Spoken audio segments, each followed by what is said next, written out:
Welcome back. Now for your 5-day weather forecast, we go outside to Miranda and Thistle.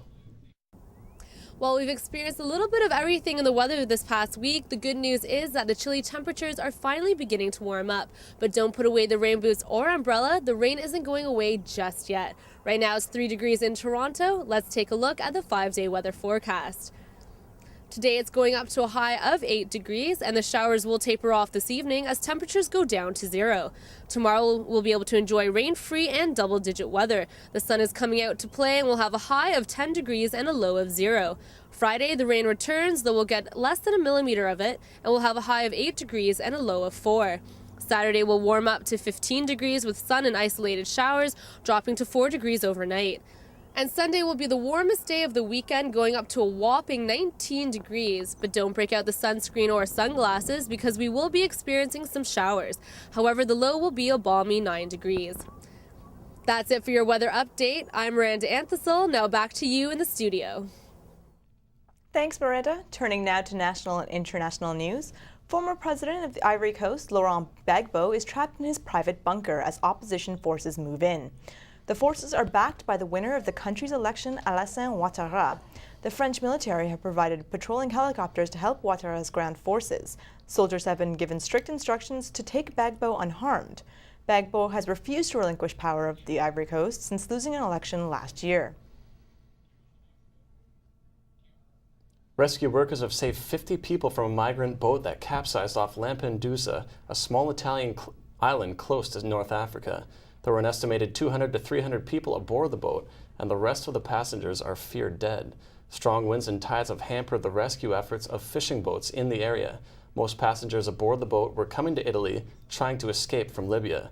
An estimated 18,000 African migrants have landed in Lampedusa since mid-January of this year. A damaged nuclear reactor in Japan that was leaking hazardous water into the ocean has finally been plugged. 1,500 liters of sodium silicate plus another agent were injected in efforts to harden the flow.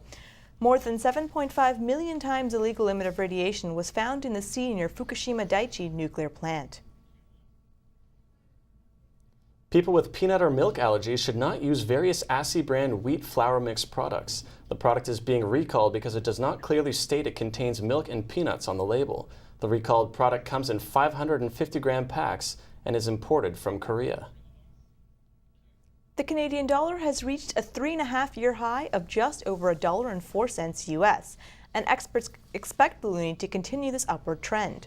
Record gold prices and the steady price of oil are considered factors in the dollar's rise. And now with your sports news, here's Mike Van Oosten.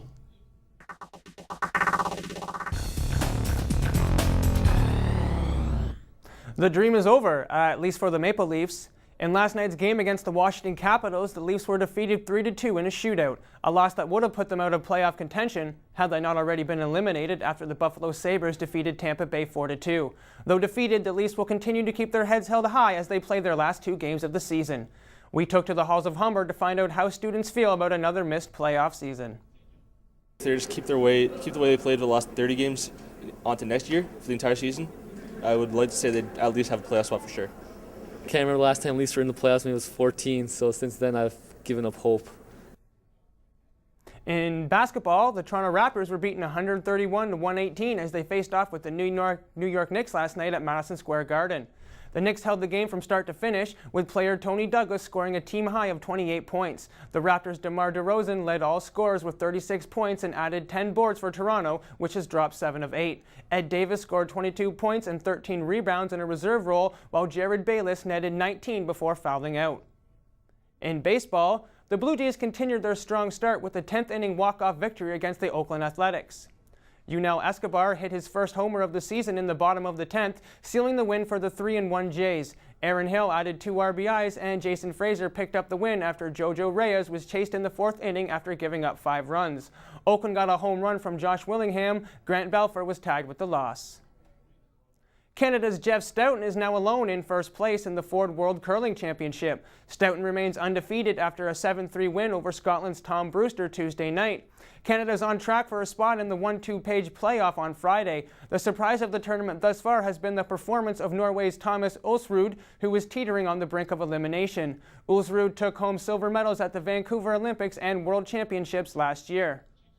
And in some Olympic news, the International Olympic Committee has approved women's ski jumping as a new event for the 2014 Olympics in Sochi, Russia.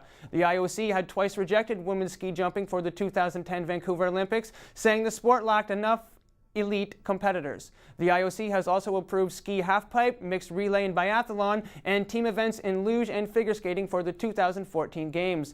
Other events, including slopestyle events in freestyle skiing, snowboarding, and a team alpine skiing event, has been put on hold for further review. That's all for sports. Now back to you in the studio.